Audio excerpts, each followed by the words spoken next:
Welcome. And today is the third in the series of wind energy. This is the last wind discussion that we'll be talking about. We're going to talk about utilization, in particular, how to look at wind farms. We'll also look at some offshore wind. Actually, let's move to our... No, I don't have an outline in this one, so I have to revise this at some point with an outline, so I apologize. So we'll also have to look at what are the impacts environmentally on birds and mainly birds, but also on humans. And then we'll look at some of the offshore wind and how that really is a burgeoning area that may really change some of the dynamics and economics of wind power. So here is a shot of Mars Hill, and I was speaking to somebody just prior to, what are the implications of erecting wind turbines, right? So you can see there's nice tall trees all around, and then all of a sudden there isn't, right? Because you have to have a pad, and the reason why that wooded area around the turbine is as big as it is because to erect these towers and turbines takes some pretty large pieces of equipment that have to be able to completely encircle the turbines. And so what you're seeing is a pretty large pad that is necessary to basically allow for the erection. Once the turbine is erected, you need the foundation itself, which isn't much bigger than the actual width of the base of the turbine tower itself. And then there's a few pieces of equipment at the base. There's a transformer and a disconnect switch. And then at that point, that's basically it. Once you get away from the turbine, you have to have a telephone pole system. Usually that's above ground, so you would follow along the path. This one was all below ground, so you don't see any telephone poles. But that's essentially how it's built. And then the other thing to keep in mind is when you erect these, you also have to get these big pieces of equipment that are not, they're not designed for serious off-roading. So part of the reason of the access road, the way it was designed, was to limit the pitch of the access road so that heavy equipment and these, in particular, these special trailers that were being hauled because the sections of the tower have to go on special trailers, and to be able to get these up and make corners and turns, that all had to be decided. So there's a fair amount of work just building access points and access roads to these towers, and so that's part of it. But what are the drivers? Well, it's cheaper and cheaper to produce electricity, right? As we get more and more skilled at producing equipment, it becomes cheaper and cheaper, economies of scale. We also have questions about fuel price. I just read recently that there are serious discussions by some of the American companies to reduce the amount of oil that is fracked. So that would raise natural gas, oil prices. Also, if you read recently too, California cities are starting to ban natural gas in new homes. And you would think that that's not a problem, but that is a greenhouse gas. And so they are actually forcing these companies that build homes to actually use electricity. So newer construction having natural gas is going to be an issue. And that also applies for fossil fuel, right? We live in the Northeast, and a lot of us use number 2 heating oil to do that, but that again is a fossil fuel. And so moving more to electric sources, heat pumps, geothermal, that type of stuff will allow us to use electricity, which can easily come from renewables. What are the federal and state policies? So in the state of Maine, we just talked about heat pumps. So heat pumps, there are rebates that you can apply for that as long as it meets a certain criteria, you can get a reduction in there, and then the payback is fairly reasonable. I had an estimate done for my house to put in a 15,000 BTU per hour unit, and I think it was around $3,000 for the cost of what they had proposed, and that was including the tax credit. So, something to think about. Economic development. So this is bipartisan, right? Everybody wants economic development. Everybody wants things to grow. So you tend to see a lot of bipartisan support because it creates jobs and more income. And then obviously the less mining we do, the less digging, fracking, the less drilling we do, the less reprocessing of fossil fuels, the crude oil, will have lesser and lesser effects on the environment, and especially water. If you look at some of the fracking, there are companies now that exist that just go to these fracking sites and figure out how to treat the water that has been contaminated by the chemicals and the water used in fracking. So if you read up or do a little bit of investigation on the process of fracking, there is a fair amount of water that's used, and that water is polluted and must be dealt with. We won't cover that in this class because that's not the purpose of it, but it's a fairly dirty process. Here how commercial wind has changed, and as I remember, as I stated earlier, really some viable stuff that was done over towards Palm Springs, California.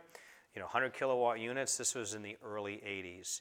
And then as we've evolved, because design for whatever reason, we've gotten more and more sophisticated with the ability to assess what technologies, what we can use. And so if you look at today, we're getting 5 megawatt, 126 meter blade diameter. And you can see how you're starting to really trail off. So land base is starting to get to the point where you really are getting some growth, but it's not this exponential that you saw here. You're starting to realize that there are some real limitations in terms of doing onshore, but offshore has continued to spike up. And again, once you've exceeded 5 megawatts, you start having some limitations of equipment, but the delta there is pretty significant. So you can actually get some pretty sizable power units to produce electricity from wind turbines. And I will tell you that the power, the electricity produced from wind turbines is not limited by the generators. You can make generator sizes much, much bigger than the wind turbines can handle. So it's really just the mechanical conversion that is what's limiting the amount of power that's being extracted from the wind. Because generators, the biggest generator I've seen is 1,300 megawatts, which is multiple orders, not multiple orders, a couple orders of magnitude. It's what, 300 times great, almost 300 times greater than what you would see with some of the biggest wind turbines. So generator sizes are not the issue. It's really just the mechanical conversion. And also how much power is in the wind, right? Because we only have a certain energy density, 1,000 watts per meter squared, 2,000 watts per meter squared. That has a limit in terms of how large of a size unit you would need before it becomes impractical to construct it. Here's another one which actually gives you some more famous buildings for reference. And you can see some of the smaller ones, 1 to 12 kilowatts. And then you start moving up and you can see about the size of an airplane in the 1990s. And then pretty quickly it morphed to 9 megawatts for an offshore, which is almost the same height as the Eiffel Tower, which is about 1,000 feet, if I'm correct, 963 or 83, I'm not exactly sure of the height, but I think it's right around 1,000 feet. So you get a sense, and then moving on up, you get 13 to 15 megawatts, and really it's just the size of the blade diameter is what the biggest impact of. Obviously the tower has to be made a lot more stout because you have a lot of force, and you also have a more beefy foundation design. But in continuing to increase these things in size is really just a question of can you capture the wind, and do you have the ability to construct these at these heights. This chart shows you sort of the cost as you increase the rotor diameter. The cost per kilowatt hour comes down quite a bit. So really small wind turbines, for home use, they're quite expensive, right? There's a lot of design and a lot of construction material and effort that produces pretty small turbines. Once you start pushing much higher rotor diameters, the costs come down. It's not that much more to produce. So you can see once we hit this sweet spot of around 50 meters or so, our cost really kind of levels off and doesn't increase all that much. Now it will start to increase a little bit, but again, the power is in the cubic of the velocity. So the economics make sense as long as this area here is not 3 times the cost of this area. It's still cheaper to produce smaller or larger rotor diameters. I love this shot, and I went to a presentation and I got this, and this is just an aerial photo of a wind turbine. So it's an offshore one off of Denmark, I believe, and it shows you a wind farm.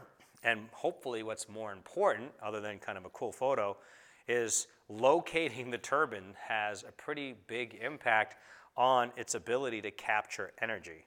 If you look here, you can see, the prevailing wind direction, hopefully you can figure out, is in that direction, right? Hopefully it's fairly obvious, but look what happens as you start to extract energy from the wind, you start to see some condensation that becomes more and more evident. Why is that important? It's not so important that it's the condensation, but if you look at the string, you have turbines behind, and you're trying to capture as much energy as possible from the wind. So clearly, from the Betz limit calculation we talked about, you can't have a full, complete stopping of the downstream wind.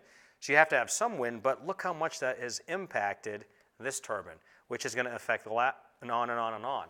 So knowing the prevailing wind direction would tell you that somebody located this site, you know, if this is the prevailing wind direction, in the wrong direction or wrong location. What you would have been better off to do is to actually locate a turbine there and sort of stagger the rows. So instead of having the row here, if you move it to the left or to the right, now you have quite a far distance between each row that is impacted by the prevailing wind direction, okay? So a staggering of the row would have made a huge difference in the efficiency if this is the prevailing wind direction. Now, this might be just a very unique case where the wind would just happen to be blowing that way and there was enough condensation, but visually this gives you a really good projection of what happens when you don't have a wind farm that's in the proper orientation. So once you know the prevailing wind direction, now you start sighting them. And so this actually shows you sort of how to minimize the impacts of successive rows. So you can't have an unlimited amount of land. You have to keep the wind farm into a reasonable size. And if you're onshore, it's even more limiting. If it's offshore, it's a little less limiting, but you don't want the towers to be too far apart because you eventually have to do maintenance. You also have to interconnect them and get the electricity that these wind turbines produce and get it connected to the grid. So you don't want these to be hundreds of miles apart. It's not practical.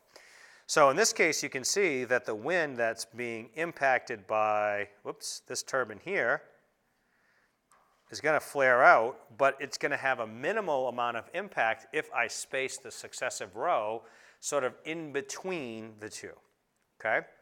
So you want your turbines to be at least 2 diameters apart, right? 1 diameter should be obvious, right? Because if they're any closer than 1 diameter, the blades will actually hit. But you want it to be at least 2 to sort of allow a couple of other things to happen. Mainly, you know, if there's ice issues, if there's lightning. Also, just from an erection standpoint for constructing the wind farm, if they're very close to each other, you know, you could have some issues when you're doing some construction and maintenance. You could damage things because these cranes are quite massive and they don't just go straight up. So that would be an issue. And up till about 4 diameters of the rotor diameters apart, and then you would like them spaced between 8 and 12 diameters apart. That's sort of the optimal amount of land usage as well as minimal amount. And then you can continue to put successive rows, sort of staggering them this way until you run out of land space. And so that works pretty well and sort of optimizes energy capture for a particular farm. This one does a pretty good job of actually showing you. So again, we're in the panhandle of Texas, and we actually have, you know, fairly flat ground. And it's hard to tell, but if you were to draw, and I could draw this correctly, this one, whoops, forgot to do the color here. This one is in between those two, okay? And so the rotor diameter is 61.4 meters.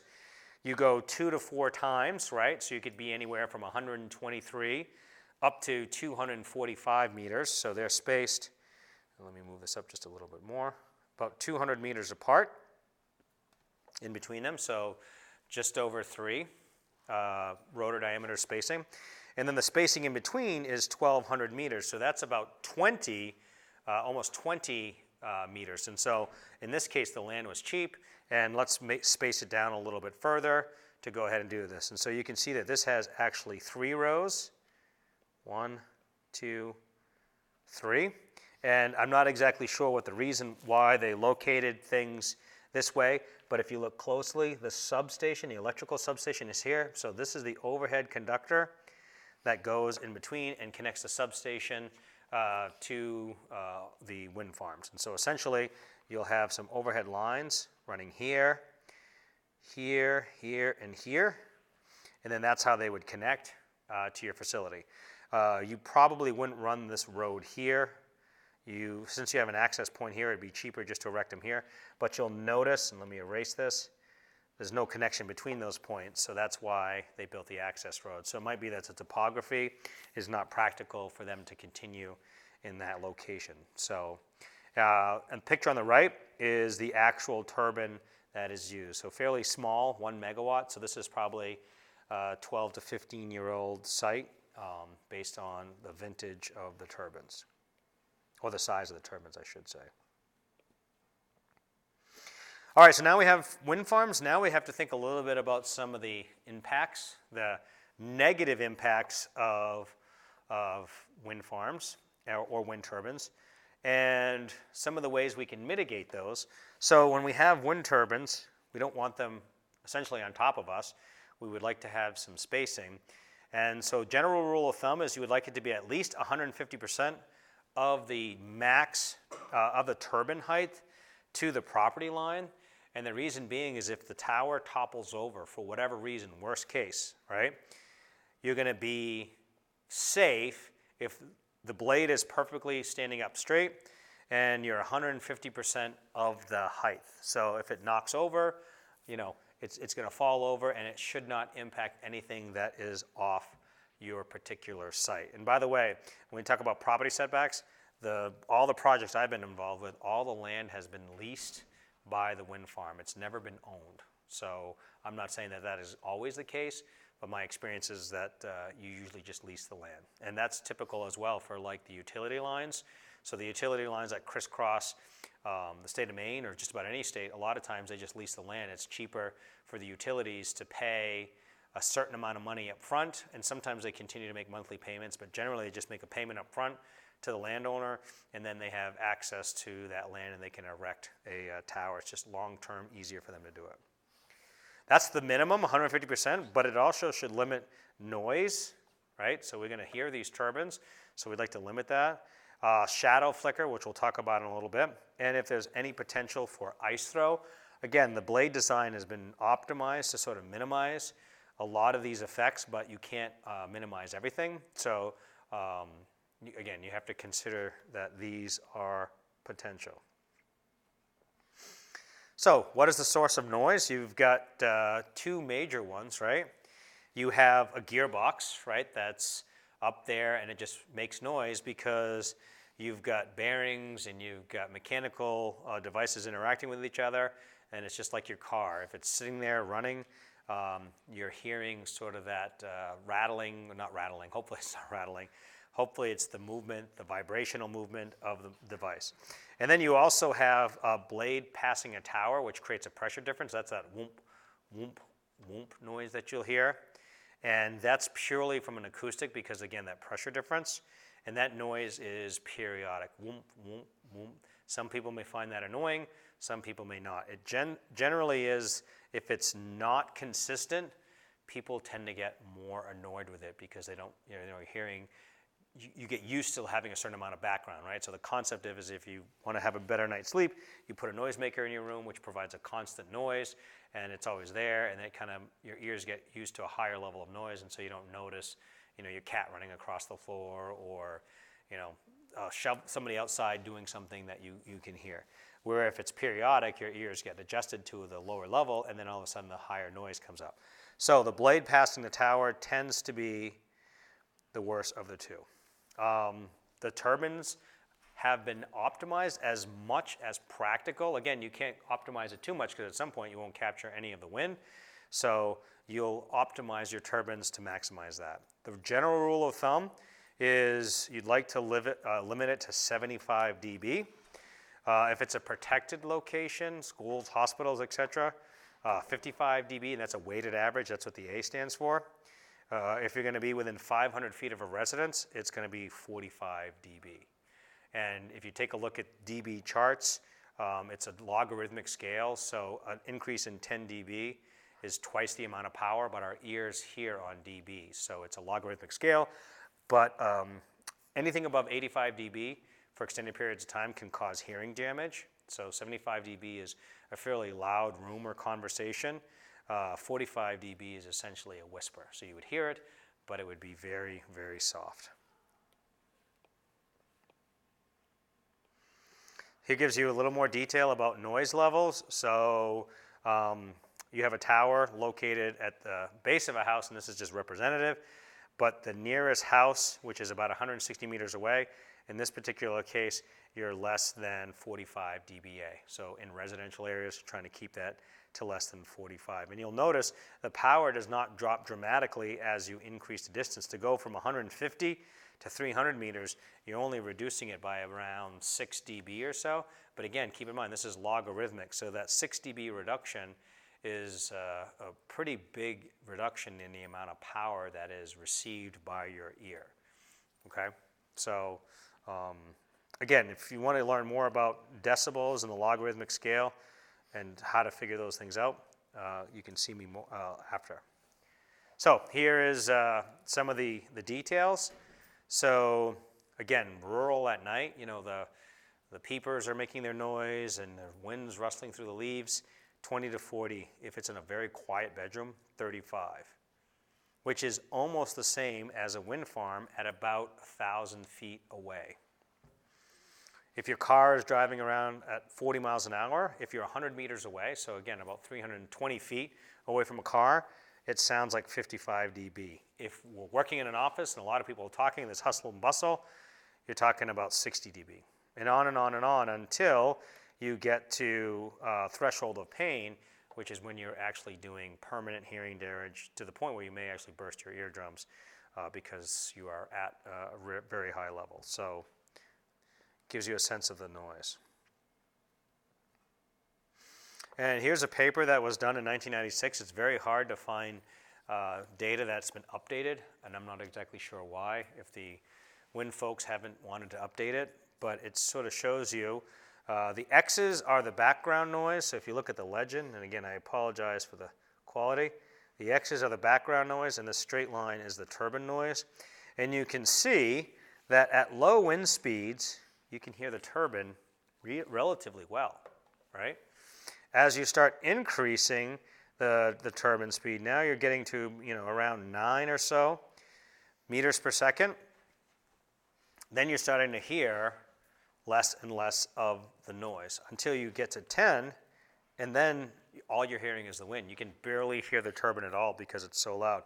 Now, this is sort of a relative noise thing, but you know, it kind of falls into the background a little bit. So this is another reason why you want to locate wind turbines into fairly high average wind speed areas, because they'll be less noticeable to folks that are in that area. It won't be so loud, essentially. So this is another one that's undergone a lot of research, and it's called shadow effect, and it's predominantly much worse in the wintertime than it is in the summer, and has to do with the sun in the horizon. So in the winter, right, the sun is pretty low in the horizon, so it rises up, right, but it's never directly overhead.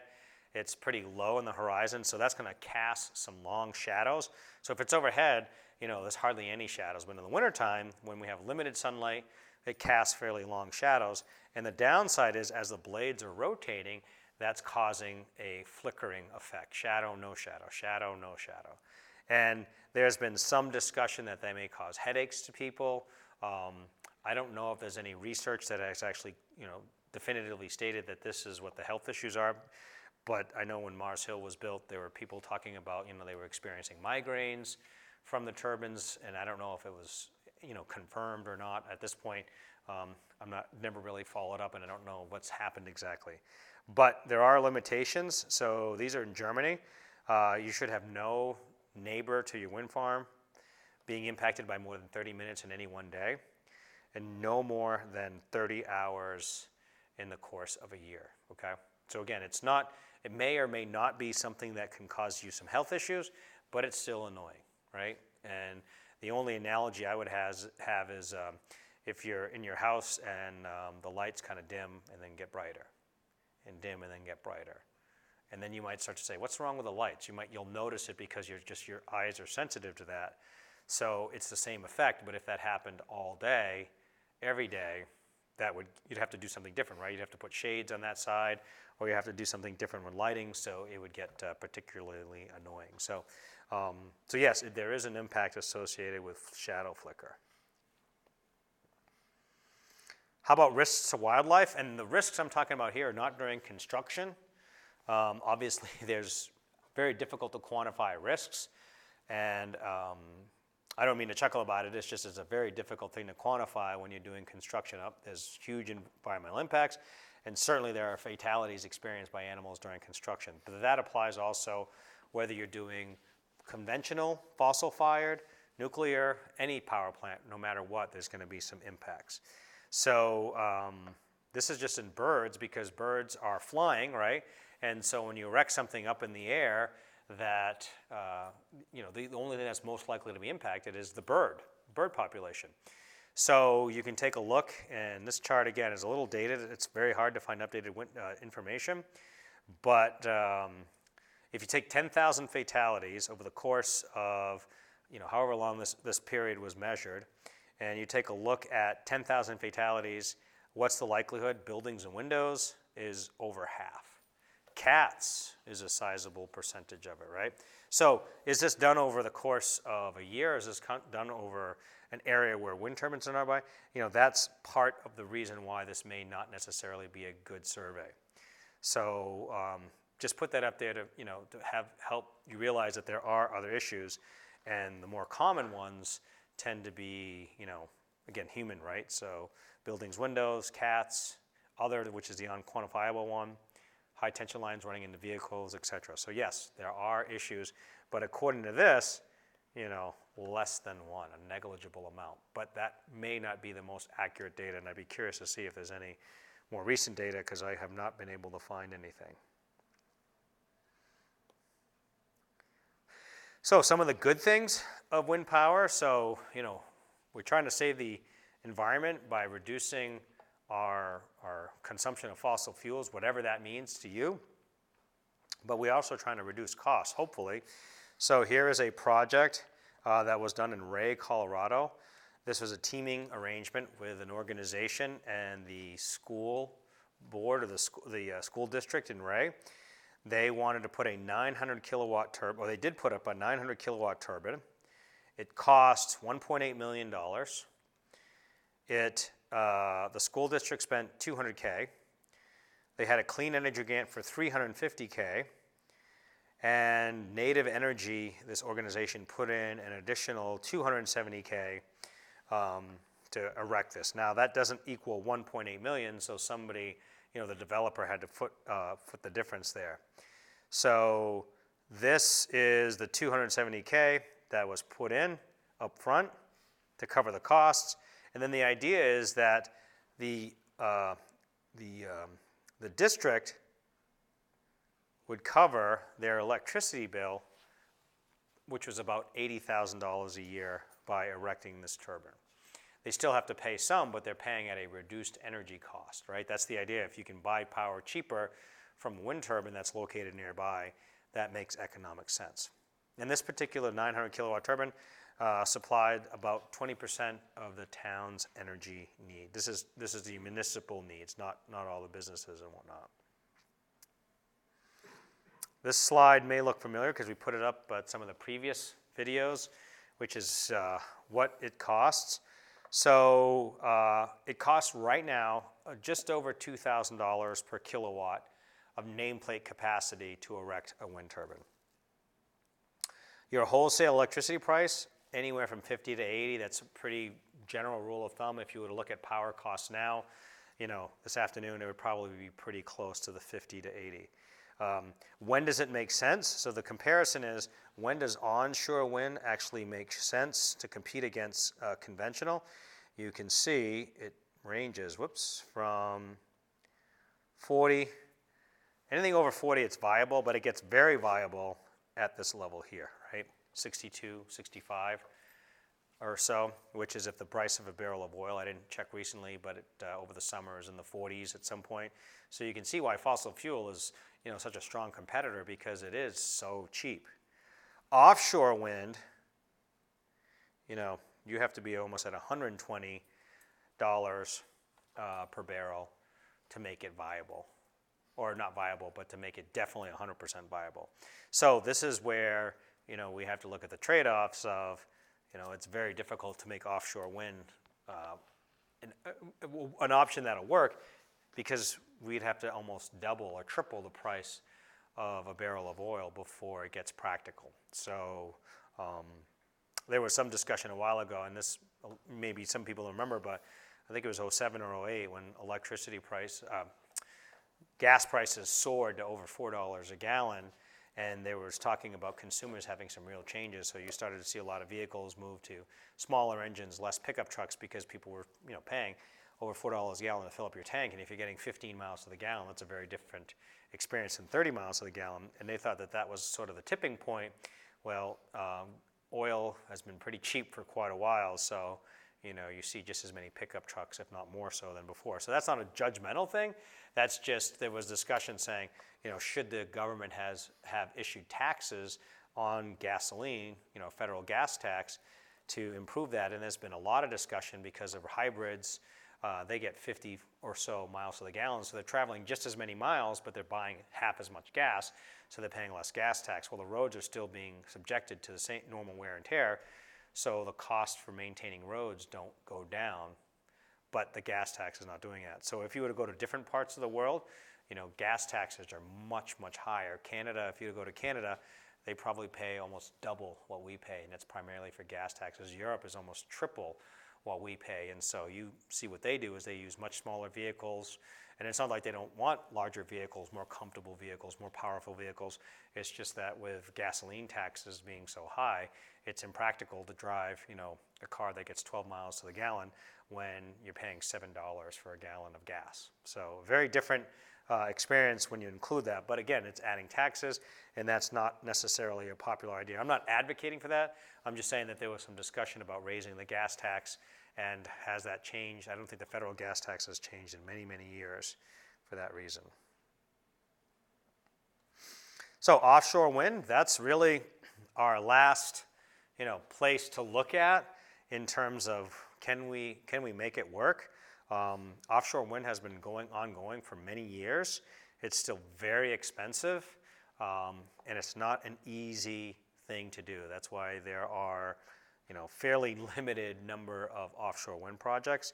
But you can see how some of the foundations, there's a lot of foundation design or base design. There's also a difference between is it shallow or deep water and how you approach it. So showing you some of the construction with barges, and you can see how some of the towers are set in place and then dropped. So basically, if you're going to do construction, you're not going to pour a base in the water, right? You're going to have something precast and dumped into the water, and hopefully it'll be secured somehow. So this shows you some of the items. This is a sort of a copy from previously, just to make sure we kind of reiterate how nice offshore wind resources could be if we can capture them. Because look at the class winds. I mean, we're up at class 6, just a few miles off the coast off the East Coast, where again most of the population is located. So if you could put a number of wind farms really close to the coast, you could have lots and lots of power availability, within a relatively short distance than running hydropower from Hydro-Quebec territory. And again, that's not a put down on Hydro-Quebec. It's just that there's a cost associated with moving that power many, many miles. So lots of opportunities there. Not so much down south, right? You get much slower wind speeds. But if you look off of California, you have class 7 wind speeds, very, very high wind speeds that are available to us that can really make a huge difference in terms of the economics. And if you're close enough to shore, that would be shallow wind, which allows us to sort of simplify things a little bit. And also keep in mind, if it's offshore, the wind speeds tend to be, the average tends to be higher, but it also doesn't vary as much. So you don't have the variability, which means you have a more consistent source, which means that you actually have a better opportunity to dispatch wind resources very effectively. Here's sort of that discussion about what we're going to do or what the proposal is to do, and it talks about, for onshore, we know what we need to do. If we go shallow water, anything up to about 100 feet, not a huge change, but slightly different. than onshore because we got to get down to the depth, and we actually have to put most of the support actually in the bedrock. Once we start getting to 100 to 160, 170 feet, now we actually just use a precast that we drop in place, and then we just anchor it at a couple locations. And so at that point, we just have to keep it from moving. So you can have some anchors, and it makes it pretty practical. Anything beyond the 50 meters or so, you're going to be using a floating design. So you have to actually have enough mass and volume inside the base to be able to support the tower. And then to keep it from tipping over, you'll actually have to have several anchors in place to the bedrock to keep it from moving around. So a lot of discussion, but probably this one is, the most what people want because it has the least amount of impact to the seabed. Instead of having a huge base, you have several anchors that are drilled in or driven in, essentially piled in into the seafloor, and then that's how they're essentially being held in place. But again, as long as you stay fairly close to shore, you don't have massive depths, and you can look at some of these transitional depths. So staying close to shore is great. This one's a little bit older, but it's still pretty interesting, I think, which is that the university was one of the first offshore floating design. So this is a structure that was designed by the University of Maine at the Composite Center. And essentially it's using a certain type of concrete that had the specific density of it that it would float pretty well. And so this actually was used to have a base for a 1/8 scale wind turbine that was located off the coast of Maine. And it literally was interconnected to the grid. They ran a 34.5 kV circuit, I believe it's 34.5 kV circuit, that actually ran out there and interconnected it into the grid. It was a trial run, so it was only out there for a very brief period of time, but they got some data, and I don't know what the next steps are. It's a research project, so I don't know if the structures, I know that in Virginia they were doing some stuff with floating turbines, but I don't know exactly where that's progressed. It's still sort of open for debate at this point. This is Block Island, which is officially the first commercial offshore wind farm. It's got 5 6 megawatt Alstom turbines, so decent sized turbines. It can produce 30 megawatts. It's almost 3.5 nautical miles offshore, so it's in shallow water, but it's far enough away not to interfere with too many people. And you'll notice too, you can see this shot. This is an actual photo that gives you a sense of what the turbines look like from shore. It costs a lot of money. $300 million for 30 megawatts is a very expensive effort. However, the energy will be free, right? Because you're not paying for the wind, so the energy will be free. And the idea is that if you've located it in a good wind resource, you're actually going to get a lot of power output that is essentially free and stable. And it uses 180 meter, almost 600 foot towers for these 6 megawatt units. So that's a block shore. Here's a map. Whoops. So the island, Block Island, is here. And the turbines are all sort of lined up. And if you look, I don't know if I can zoom in so that it's legible. Hopefully that's legible for you in TV land. You can actually get a sense of the depth. 95, 100 feet, so considered still shallow, or maybe some places would be considered transitional. I believe these are just, not necessarily cast in place, but driven into the base of the seabed and gone with that design. So again, this was a good site because you had good wind resources, but you also had a pretty good, it wasn't too deep that far off the shore. So some lessons learned. There's been a lot of discussion about what to do differently. You got to get your stakeholders, you got to get buy-in. And that includes every project, but anytime you have a particular project that can cause, that's new and people are unfamiliar with it, they have a lot of concerns. So the earlier you can get folks in the communities that are going to be impacted by this to agree and see the benefits to it, the more support you'll have from the community, which means a higher probability of getting the project built. So that's different if you have, a project that is going to add lots of jobs and lots of opportunities. This is really just going to be one where you can have a lot of construction, and after that, it's just hopefully going to reduce the cost of power to the residents of Block Island. You want to make sure you have the utility involved. So this was not built by a utility because, again, deregulation in New England means the utilities cannot own generation. So you need to get the utilities involved, including the ISOs, because you need to have a market to sell your power. It's not like if the power, if the market won't buy your power, it's not easy to just shut these things off. You can, but you still have to pay the $300 million that you did to build the plant. So very expensive. And then this IRP, your integrated resource planning, again, has a lot to do with dispatch. Because this is offshore, more stable wind, you'll be able to dispatch it better.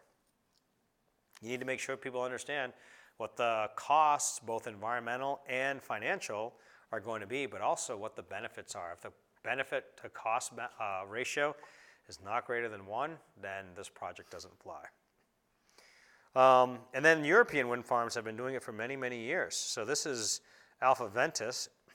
And in Europe, there's a slightly different approach to renewables. I think if you would ask most Europeans, they may be a little more willing to experience some of the negative sides of renewable energy sources, because they're willing to see, I'll have a little more discomfort, but it eventually will reduce fossil fuel, and they feel like they're doing better things, and so they're willing to turn the other cheek at some of these things. And so there was a lot of lessons learned with the Germany Alpha Ventus, and this is a 60 megawatt wind farm. And this shows you sort of where it is located. So this one is located almost 50 kilometers off the coast of Germany. So for those who have a hard time seeing it, that's there, and then this is the legend, so you can see it's 50 kilometers, so quite a bit further away from the coasts. I don't even think you can actually see these from shore because they're so far off. But very shallow water here. It goes down very gradually. This is the first floating offshore, so this is actually floating and is still there today. It was launched in 2009. 2.3 megawatts, so that's a fairly sizable turbine. Has an 82-meter rotor diameter. It weighed 138 tons, and its tower height was 65 meters. It uses a steel float, and it's 6 meters at the water line. So the diameter of the actual structure, the steel structure, is almost 20 feet at the water line, so fairly sizable ones. This is a project I had a little bit of familiarity with. I was involved with a tiny bit. So if you're familiar at all with the coast of Maine, off the coast of Rockland is Fox Island. And I'm not exactly sure how many miles it is off the coast, but it's not too far off, but it's there, it's close enough. And so the way that Fox Island is a Fox Island Electric Co-op, which is its own utility company that manages the power for the island, they had a 34.5 kV underground or undersea connection to Rockland, which was served by Central Maine Power. They were paying almost twice the cost of electricity, 35 cents per kilowatt hour for electricity on Fox Island because of the markup associated with maintaining that undersea cable and then buying the power from Central Maine Power.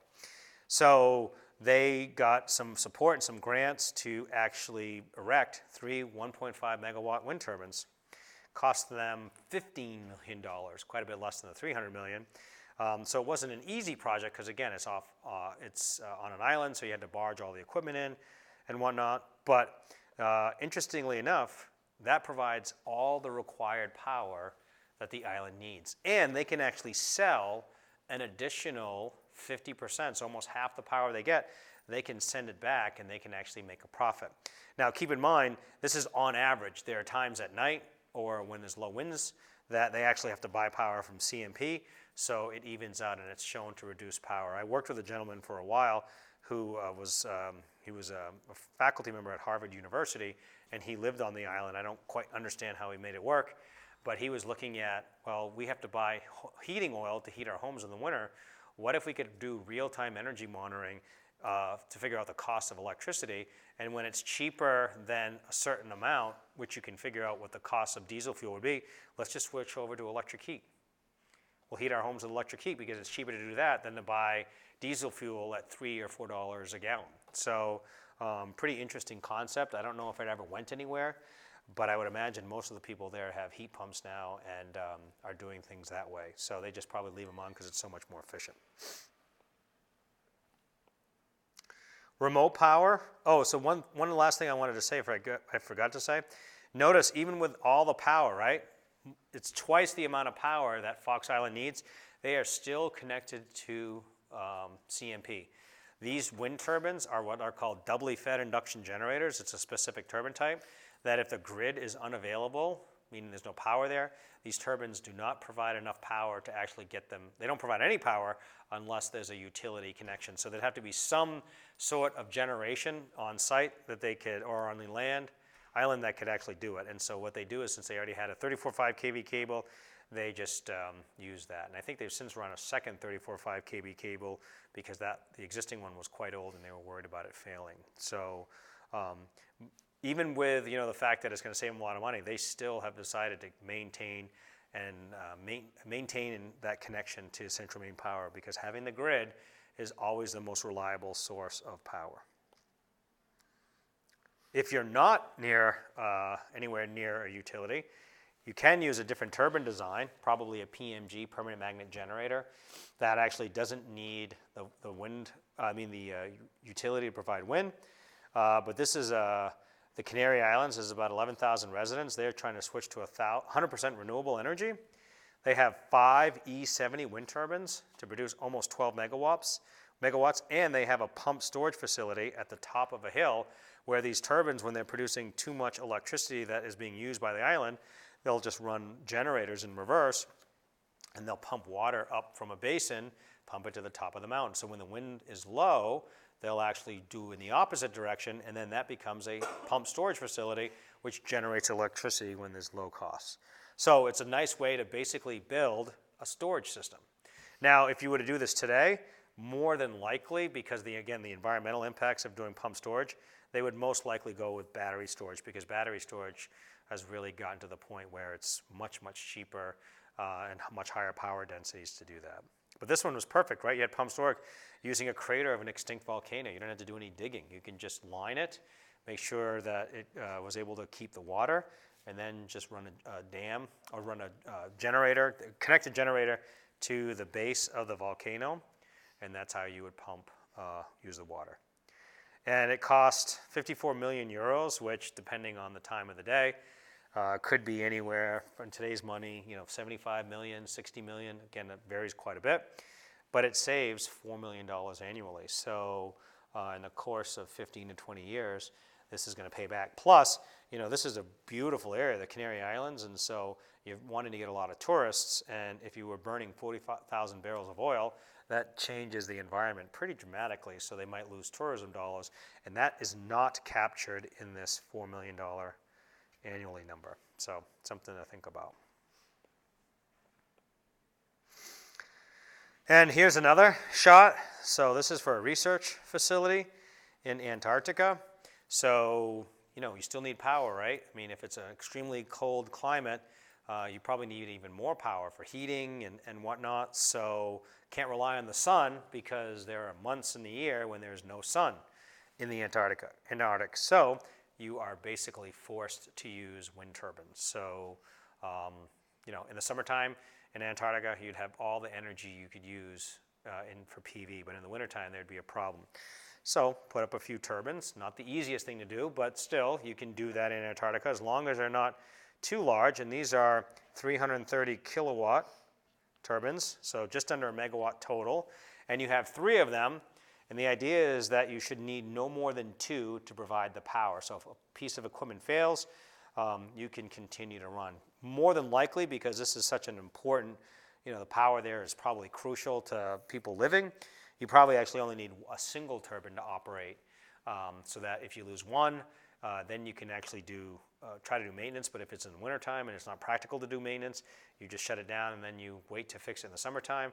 Then if the second unit fails, then you're down to a single turbine, and at that point, you can decide to start evacuating staff because you probably don't want to take a chance on the fact that you might not have any power. So you can reduce your power consumption, where with 2 turbines, you probably say, well, we can have as much power as we need, but with a single turbine, we might have to back down. We can still run, but it's not as efficient. So it serves 2 bases, the McMurdo Station and the New Zealand Scott base. And it saves 250,000 gallons of oil per year. So not having to ship oil, not having to maintain diesel generators, and trying to keep a fairly pristine environmental area still pristine has a lot of benefits to that. So yeah, and you can actually see people in Maine sometimes doing that. So that was my last slide. So went a little quick today, but the quiz for wind should already be up and available, and you will probably hear from me maybe a month or so when we start to discuss distributed generation. So Professor Dvorak will handle the next few lectures, and thank you very much, and I hope you have a wonderful day.